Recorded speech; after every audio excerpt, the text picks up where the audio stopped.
ဇလန်းမီတိတ်ဆိတ်သွားတဲ့အိမ်ညနေခင်းအချိန်နီယောင်ကအနီးယောင်တော်တော်နဲ့အိမ်ရှိလမ်းပေါ်မှာပျောက်ကွယ်သွားနေလေအသက်12နှစ်အရွယ်မင်းခန့်ကအင်းရှိခန်းထဲမှာစာရေးနေတယ်ဘေးမှာသူ့ညီမမေးမြတ်ရှင်းနှစ်ကပချီဆွဲနေတယ်အိမ်ထဲမှာအရာအလုံးတိတ်ဆိတ်နေသလိုပဲဒါပေမဲ့အဲ့ဒီတိတ်ဆိတ်မှုကမကြခင်ပဲပြတ်သွားတော့မယ်ဆိုတာသူတို့နှစ်ယောက်လုံးသိပြီးသားပါအဲ့ဒီအချိန်မှာမင်းခန့်ရဲ့အဖေကိုထောနိုင်အလုတ်ကနေပြန်လာတယ်တကားကိုပြင်းပြင်းထန်ထန်ပိတ်လိုက်တဲ့အတန်ကြားတော့မေးမြတ်သာခြောက်သွားတယ်အကိုဖေဖေပြန်လာပြီမင်းခန့်ကခေါင်းလဲကြည့်ပြီးတိတ်တိတ်ပဲပြောတယ်အေးစကားမပြောနဲ့မေးမြတ်အဖေကအိမ်ထဲဝင်လာပြီးအမေဒေါ်ထန်တာကိုမေးတယ်ထမင်းမလုပ်သေးဘူးလားအမေကမီးပိုးကန်းကနေပြန်ပြောတယ်အခုလုံနေတာလေနည်းနည်းစောင့်ပါဒါပေမဲ့အဖေအထံကတခါတည်းအမြင့်တက်သွားတယ်အလုတ်ကပင်မလာပြီးအိမ်မတော်အစင်မပြေဘူးအမေကလည်းမတော်တဆပြန်ပြောလိုက်တယ်နေတိုင်းပဲဒီလိုပြောနေတာပဲအဲ့ဒီစကားကနေရုတ်တရက်စကားများမှုကြီးဖတ်သွားတယ်ကလေးနှစ်ယောက်ရဲ့အကြောက်ရွံ့မှုအိမ်ထဲမှာအတန်မြင့်မြင့်စကားတွေတကားပိတ်တန်တွေအရာတွေတောက်လောက်တန်တွေမိမြတ်ကမင်းခန့်လက်ကိုတင်းတင်းဆုပ်ထားတယ်အကိုကြောက်တယ်မင်းခန့်ကသူ့ညီမကိုနားလေသလိုခေါင်းပေါ်ကိုလက်တင်ပြီးပြောတယ်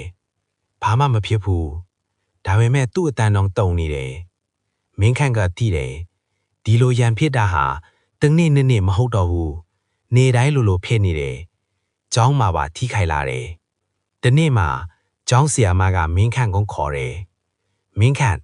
အရင်ကလိုစာမလုပ်တော့ဘူးနော်မင်းခန့်ကဘာမှမပြောပဲခေါင်းကုန်ထားတယ်တကယ်တော့ညာတိုင်းသူမအိပ်နိုင်ဘူးအဖေအတန်အမေငိုသန်းတွေကသူ့ခေါင်းထဲမှာအမြဲပြန်ကြားနေတယ်ဒီနေ့မှမေးမယ်ကလည်းကျောင်းမှာဆရာမကိုမေးတယ်ဆရာမမိဘတွေအမြဲရန်ဖြစ်နေသားသမီးတွေဘာဖြစ်လဲဆရာမကခဏငြိမ်သွားတယ်ပြီးတော့နူးညံ့တဲ့အသံနဲ့ပြောတယ်သားသမီးတွေစိတ်နာတတ်တယ်ကြောက်တတ်တယ်မိမြတ်ကတိတ်တိမ်လေးပြောလိုက်တယ်ဒါဆိုကျမတို့လိုပဲလားအကြီးဆုံးဖြစ်ရက်တညမှာအဖေနဲ့အမေစကားများတာအရန်ကြီးသွားတယ်အဖေကအိမ်ကနေထွက်သွားမယ်လို့ပြောတယ်မိမြတ်ကငိုပြီးအဖေအနားကိုပြေးသွားတယ်ဖေမသွားပါနဲ့အဖေကခဏရပ်သွားတယ်အဲ့ဒီအချိန်မှာမင်းခန့်လည်းမျက်ကြီးကျနေပြီးပြောလိုက်တယ်ဖေမေကျွန်တော်တို့ကြောက်ပါတယ်အိမ်ထဲမှာတိတ်ဆိတ်သွားတယ်အဖေကသူ့သားကိုကြည့်ပြီးအံ့ဩသွားတယ်မင်းခန့်မင်းငိုနေတာလားမင်းခန့်ကမျက်ရည်တုပ်ပြီးပြောတယ်နေတိုင်းရန်ဖြစ်တာကြောင့်ကျွန်တော်တို့မပျော်တော့ဘူးမိဘတွေနားလည်လာတဲ့အချိန်အမေကမေးမြတ်ကိုဖတ်ထားပြီးငိုနေတယ်အဖေကတိတ်တိတ်ပြောလိုက်တယ်ငါတို့ရန်ဖြစ်တာခလီးဒီကိုဒီလောက်ထိခိုက်နေပြီလားအမေကလည်းပြန်ပြောတယ်သူတို့ရှေ့မှာမဖြစ်သင့်ဘူးအဖေကမေးခန့်နဲ့မေးမြတ်ကိုခေါ်ပြီးပြောတယ်ဖေတောင်းပန်ပါတယ်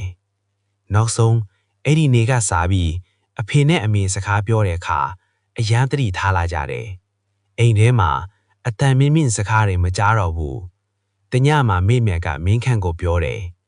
အခုအင်ကတိတ်ဆိတ်တယ်နော်မင်းခန့်ကပြုံးပြီးပြန်ပြောတယ်အေးဒါပေမဲ့ဒီတိတ်ဆိတ်မှုကကြောက်စရာမဟုတ်တော့ဘူးအဲ့ဒီတိတ်ဆိတ်မှုကပျော်ရွှင်မှုနဲ့ပြည့်စုံတဲ့တိတ်ဆိတ်မှုဖြစ်လာခဲ့တယ်ဇလန်းရဲ့အသေးပဲမိဘတွေအမြဲရန်ဖြစ်ရင်အကြီးဆုံးနာကျင်သူတွေကသားသမီးတွေဖြစ်ကြတယ်မိသားစုတစ်ခုမှာချစ်ချင်းနဲ့နားလည်မှုရှိမှသာအိမ်ကတကယ်အေးချမ်းတဲ့နေရာဖြစ်နိုင်တယ်